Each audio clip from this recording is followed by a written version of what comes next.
मेलघाट मध्ये आपण दरवर्षीप्रमाणे होळी साजरी करायला येतो आणि जी जुनी परंपरा आहे आणि ते जुनी परंपरा जर आपण पाहिली, अजूनही माझे आदिवासी भाऊ बहिणीमध्ये एवढी जुनी परंपरा अजूनही याच पद्धतीने चालू आहे.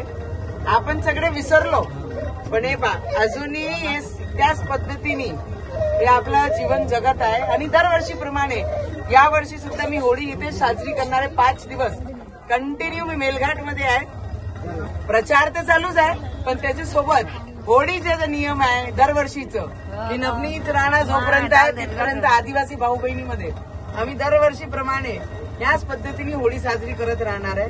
आणि ते करता करता एक महिलाला ही जुनी परंपरा करताना, कारण शहरामध्ये जन्माला आलो आणि अमरावतीमध्ये लग्न झालं, तर ही परंपरा पाहण्याचं जे विषय आहे ते खूप कमी झालेला आहे. पण मेलघाटमध्ये येऊन आपली प्रत्येक जुनी परंपरा काय होती, कशी लोक बाया जगत होत्या, आणि ते सुद्धा मी यांच्यासमोर बसून आज करण्याचा थोडा प्रयत्न करत.